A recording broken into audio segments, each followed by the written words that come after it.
यह video professor William ओची की Z विचारधारा पर है। इसमें प्रोफेसर ओची ने बताया कि जापानी कंपनियां दूसरे देशों की कंपनियों से अच्छी क्यों है। इसे जापानी मैनेजमेंट सिस्टम के नाम से भी जाना जाता है। अमेरिकी प्रबंध शास्त्री प्रोफेसर विलियम जी ओची ने इस विचारधारा का प्रतिपादन किया था। इनका जन्म 1943 में अमेरिका के हवाई में होनोलुलु शहर में हुआ। ये अमेरिका में कैलिफोर्निया यूनिवर्सिटी के मैनेजमेंट स्कूल के प्रोफेसर हैं। 1981 में इनकी एक पुस्तक प्रकाशित हुई थी जिसका नाम है theory Z, how American business can meet the Japanese challenge. इसी बुक में इन्होंने जेड विचारधारा के बारे में बताया है। ये विचारधारा जापानी और अमेरिकी प्रबंध व्यवस्था के तुलनात्मक अध्ययन पर आधारित है। प्रोफेसर ओची ने इन दोनों देशों की बड़ी बड़ी कंपनियों की प्रबंध व्यवस्था का अध्ययन किया। अपने अध्ययन और रिसर्च से उन्होंने जो निष्कर्ष निकाले उसी को जेड विचारधारा के नाम से जाना जाता है। इसमें प्रोफेसर ओची ने जापानी कंपनियों और अमेरिकी कंपनियों की अच्छाइयों को शामिल किया है। प्रोफेसर ओची ने अपने रिसर्च में पाया कि इन दोनों देशों के जो औद्योगिक संस्थान हैं उनके प्रबंधकीय दर्शन और संगठन में काफ़ी अंतर है। एक तरफ जहां जापानी उद्योगों में दीर्घकाल के लिए नियोजन किया जाता है, सर्वसम्मति से डिसीजंस लिए जाते हैं, श्रमिकों व प्रबंधकों में आपस में विश्वास की भावना होती है, कर्मचारियों के अंतर्व्यक्तिक क्षमताओं के विकास के लिए प्रयास किए जाते हैं, उनके विकास के लिए पर्याप्त अवसर उपलब्ध करवाए जाते हैं, किस्म नियंत्रण पर ध्यान दिया जाता है और कर्मचारी सहभागिता पर जोर दिया जाता है।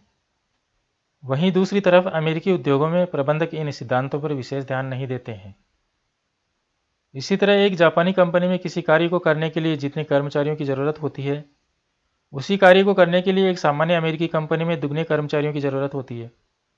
जापानी कंपनियों के मैनेजमेंट सिस्टम का केंद्र बिंदु व्यक्ति नहीं होता बल्कि व्यक्तियों का एक समूह होता है। ऐसा करने से टीम भावना पैदा होती है। वहाँ पर व्यक्तिगत प्रतिस्पर्धा को प्रोत्साहित नहीं किया जाता, जबकि अमेरिकी मैनेजमेंट सिस्टम का मुख्य आधार ही व्यक्तिगत प्रतिस्पर्धा है। इससे क्या होता है कि कर्मचारियों में व्यक्तिगत श्रेष्ठता तो आ जाती है लेकिन टीम भावना पैदा नहीं हो पाती। जापान में कुशलतम इंजीनियर्स को भी समय समय पर ट्रेनिंग दी जाती है और उन्हें प्लांट या फैक्ट्री में भेजा जाता है, जबकि अमेरिका के इंजीनियर्स ऑफिस में बैठे बैठे केवल नक्शों और कागजों का ही मूल्यांकन करते रहते हैं। जापानी फर्मों में पैतृकवादी विचारधारा पर जोर दिया जाता है। जिस प्रकार परिवार में कोई बच्चा जन्म लेता है और इसके साथ ही वह परिवार का हिस्सा बन जाता है, उसी तरह जापान में भी जब कोई कर्मचारी संस्था में आता है तो संस्था में आते ही वह सभी अधिकारों एवं दायित्वों से जुड़ जाता है और सभी साथी कर्मचारियों में एक दूसरे के साथ समान रूप से त्याग की भावना उत्पन्न हो जाती है। कारखानों में अच्छी कार्यदशाओं, रहने व खाने पीने की अच्छी सुविधाओं और अन्य कल्याणकारी सुविधाओं पर ध्यान दिया जाता है। ऐसा करने से कर्मचारियों में कठिन परिश्रम, कार्य के प्रति निष्ठा और आपस में विश्वास की भावना पैदा होती है और इसी प्रकार से उत्तरदायी प्रबंध के स्वरूप का विकास हुआ। यही कारण है कि जापानी उद्योगों में प्रोडक्टिविटी लेवल हाईएस्ट है।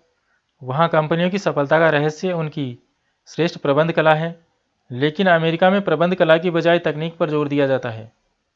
हालांकि जापानी उद्योगों में भी नई तकनीक को अपनाने पर जोर दिया जाता है, लेकिन साथ ही वहाँ कर्मचारियों को उत्पादकता की कुंजी और औद्योगिक विकास का प्रमुख आधार माना जाता है।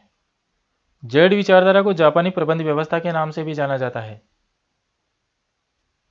प्रोफेसर ओची ने अमेरिका की स्थिति पर विचार करते हुए बताया है कि हम नवीन तकनीकों, वैज्ञानिक अनुसंधानों, इंजीनियरिंग, भौतिक एवं अंतरिक्ष विज्ञान पर लाखों डॉलर खर्च करते हैं, किंतु व्यक्तियों को संतुष्ट मानकर उनके विकास पर कोई ध्यान नहीं देते हैं।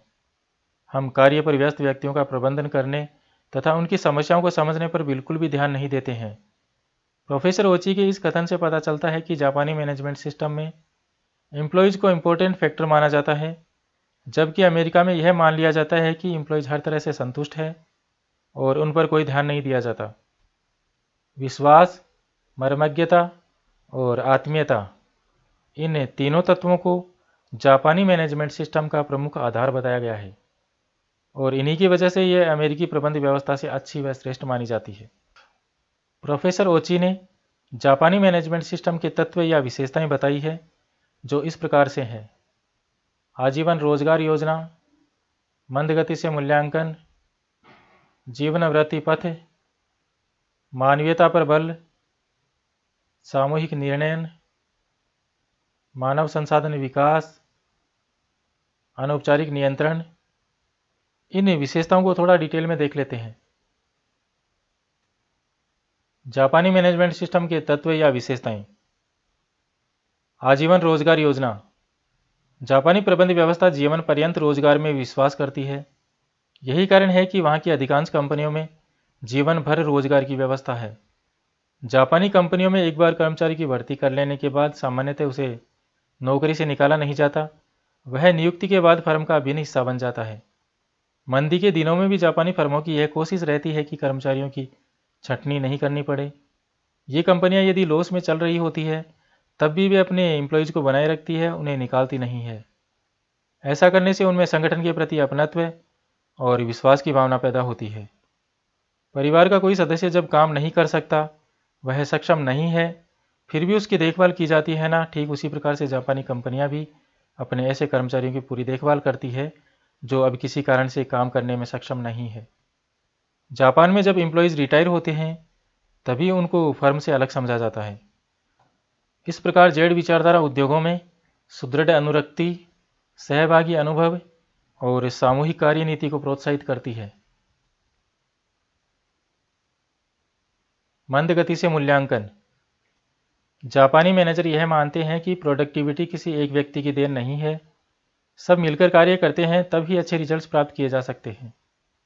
उनकी विचारधारा है कि किसी भी कर्मचारी को उसकी स्वयं की उपलब्धि के आधार पर प्रमोट नहीं किया जाना चाहिए, बल्कि यह भी देखना चाहिए कि उसने कार्य समूह यानी टास्क ग्रुप की लीडरशिप किस प्रकार की और किस प्रकार से उसे मोटिवेट किया। जापानी मैनेजर एम्प्लॉयज़ को उनकी कार्य की जटिलताओं और तकनीकी पहलुओं को समझने का पूरा मौका देते हैं। इसके लिए उनको ट्रेनिंग दी जाती है ताकि वे कार्य के प्रत्येक पहलू की पूरी जानकारी प्राप्त कर सके। उनके ज्ञान को व्यावहारिक स्थितियों से जोड़ा जाता है।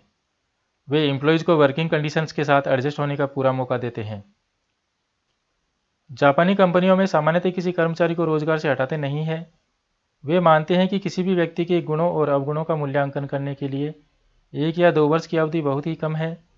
इसके लिए वे दीर्घकालीन मूल्यांकन यानी करीब 10 वर्ष की सेवा के बाद अपने कर्मचारियों का पहला मूल्यांकन करते हैं। यह विचारधारा कर्मचारियों के प्रमोशन को लंबे समय तक बनाए रखने पर जोर देती है ताकि उनके पहलपन, प्रेरणा और मनोबल को बढ़ाया जा सके। जीवन वृत्ति पथ। जेड विचारधारा कर्मचारियों के ज्ञान को विशिष्टीकृत यानी स्पेशलाइज करने की बजाय उसे विविध और व्यापक बनाने पर जोर देती है। जापान में प्रबंधकों की विशेषज्ञता पर ज़्यादा जोर नहीं दिया जाता, बल्कि यह कोशिश की जाती है कि वे सभी विभागों की कार्यों को समझें और इसी के लिए वहाँ कार्य परिवर्तन की नीति अपनाई जाती है। वहाँ उनको कई पदों पर कार्य करना होता है, अलग अलग कार्य दशाओं में रखा जाता है, समय समय पर उनका ट्रांसफ़र भी किया जाता है। ऐसा करने से उनकी कार्यकुशलता तो बढ़ती ही है, साथ ही उनके मनोबल और पहलपन पर भी अच्छा प्रभाव पड़ता है। वे कार्य में आने वाली समस्याओं को प्रभावी ढंग से हल कर सकते हैं। इस प्रकार प्रोफेसर ओची की जेड विचारधारा कर्मचारियों के विस्तृत ज्ञान और अनुभव को प्रोत्साहित करके उसकी कार्य स्वतंत्रता को बढ़ाती है। मानवीयता पर बल। जेड विचारधारा यह मानती है कि कार्य केवल जीविका अर्जन ही नहीं है या केवल रोजी रोटी तक ही सीमित नहीं है, अपितु यह हमारे जीवन का एक महत्वपूर्ण हिस्सा भी है। यहाँ कर्मचारियों को एक वेतनभोगी के रूप में नहीं देखा जाता, बल्कि एक सहयोगी के रूप में देखा जाता है। यह विचारधारा कर्मचारियों को टाइम टेबल के अनुसार काम करने वाली एक मशीन नहीं मानती, बल्कि हर समय एक मनुष्य के रूप में देखती है। यह कर्मचारियों के संपूर्ण व्यक्तित्व का पूरा सम्मान करती है। प्रोफेसर ओची मानते हैं कि वर्किंग कंडीशन से ऑर्गेनाइजेशन में प्रोडक्टिविटी एंड प्रॉफिट में तो बढ़ोतरी होती ही है, साथ ही इससे एम्प्लॉयज़ का सेल्फ रेस्पेक्ट भी बढ़ता है। यह विचारधारा बताती है कि प्रबंधकों को कर्मचारियों पर पूरा ध्यान देना चाहिए। उन्हें अपने कर्मचारियों का ध्यान केवल जहां वे काम करते हैं वहां तक ही सीमित नहीं रखना चाहिए। कंपनी को उनके परिवार, उनकी रुचियों व महत्वाकांक्षाओं का भी ध्यान रखना चाहिए और उनके साथ हमेशा सम्मानजनक मानवीय व्यवहार करना चाहिए। ऐसा करने से उनमें संस्था के प्रति निष्ठा की भावना पैदा होगी और वे अधिक कुशलता से कार्य करेंगे। यही कारण है कि जापान में यदि कर्मचारियों की कोई मांगे या कोई शिकायतें होती है और यदि वे हड़ताल करते हैं तो इससे उत्पादन की जो हानि होती है उसे वे एक्स्ट्रा वर्क करके, ओवर टाइम करके पूरा करते हैं और इस एक्स्ट्रा वर्क के लिए कोई पैसे भी नहीं लेते। सामूहिक निर्णयन। यह विचारधारा इस बात पर बल देती है कि जब कंपनी में कोई डिसीजंस लिए जाते हैं तो उनमें कर्मचारियों को भागीदार बनाया जाना चाहिए, उनसे परामर्श किया जाना चाहिए, सलाह और सुझाव मांगे जाने चाहिए। ऐसे निर्णय जो कर्मचारियों के बारे में है और वे उनको प्रत्यक्ष रूप से प्रभावित करते हैं, इस प्रकार के निर्णय लेते समय सामूहिक निर्णय प्रक्रिया का सहारा लिया जाना चाहिए। सभी छोटे बड़े डिसीजंस श्रम सहभागिता यानी सामूहिक रूप से लेने चाहिए। इस विचारधारा में सभी निर्णय सर्वसम्मति से लिए जाने पर जोर दिया जाता है। कर्मचारियों का सहयोग प्राप्त करने और उन्हें मनोवैज्ञानिक संतुष्टि प्रदान करने के उद्देश्य से निर्णय प्रक्रिया में उसे भागीदार बनाया जाता है। सामूहिक निर्णय लेने से उनको टालने और उनके विपरीत कार्य करने की संभावना भी समाप्त हो जाती है, साथ ही इनका क्रियान्वयन भी सरल हो जाता है। मानव संसाधन विकास। जेड विचारधारा यह मानती है कि कर्मचारियों में कार्य के प्रति लगन और उत्साह पैदा करने के लिए जरूरी है कि उनके विकास की योजना बनाई जाए। उनकी क्षमताओं को पहचान कर उनका विकास करने के लिए उचित शिक्षण प्रशिक्षण दिया जाना चाहिए और इसके लिए कर्मचारियों को प्रेरित भी करना चाहिए ताकि वे ऐसी गतिविधियों में भाग लें। कार्य संवर्धन और कार्य समृद्धि के द्वारा भी कर्मचारियों का विकास किया जा सकता है। अनौपचारिक नियंत्रण। जेड विचारधारा में संस्था के कर्मचारियों के साथ अनौपचारिक संबंधों का निर्माण करके उनको अनौपचारिक तरीकों से ही नियंत्रित करने की कोशिश की जाती है। इसके लिए जरूरी है कि कर्मचारियों में विश्वास और सहयोग की भावना पर बल दिया जाए। इसमें नियंत्रण प्रणाली संगठन संरचना में ही निहित होती है, जो कार्य पद्धति या कार्य व्यवस्था का ही एक हिस्सा बन जाती है। इस प्रक्रिया में त्रुटियों का पहले ही आभास हो जाता है और कर्मचारी स्वयं उनका पता लगाकर उन्हें ठीक कर सकता है। उस पर किसी प्रकार का बाहरी दबाव नहीं होता, जिससे उसकी मानसिक स्थिति भी ठीक रहती है और उसे अपने आप को संगठन के साथ आत्मसात करने में कोई समस्या नहीं आती। जापानी संगठन इस प्रकार के सांस्कृतिक परिवेश या वातावरण में कार्य करते हैं जहां संसाधनों की बर्बादी को धर्म विरोधी माना जाता है। यही सांस्कृतिक परिवेश कंपनियों को एक ऐसे दर्शन और मूल्यों को अपनाने के लिए प्रेरित करता है जिनकी सत्ता का आधार नैतिक और वैधानिक होता है। इसी आधार पर कर्मचारी कंपनी की सत्ता को स्वीकार करते हैं। यही सत्ता श्रमिकों, कर्मचारियों और प्रबंधकों में आपसी विश्वास, घनिष्ठता, सहभागिता, प्रेरणा, सहयोग और संतुष्टि पर आधारित होती है। इससे उत्पादन में वृद्धि होती है। इस प्रकार स्पष्ट है कि जेड विचारधारा अभिप्रेरणा के एक नए दृष्टिकोण को प्रस्तुत करती है। इसका मूल तत्व पारस्परिक विश्वास, स्नेह एवं सहयोग है। आधुनिक प्रबंध के विकास में ओची का योगदान महत्वपूर्ण है। इनकी जेड विचारधारा सहभागी प्रबंधन और सर्वसम्मत निर्णय के प्रयोग पर जोर देती है। जापानी प्रबंध व्यवस्था में उनकी सामाजिक परंपराओं, धार्मिक पद्धतियों और सांस्कृतिक मूल्यों को भी शामिल किया गया है। उनकी प्रबंध कला में मानवीयता का तत्व विद्यमान है। यहाँ प्रोफेसर विलियम जी ओची की जेड विचारधारा पूरी हुई। चलिए एक बार इसको रिवाइज कर लेते हैं।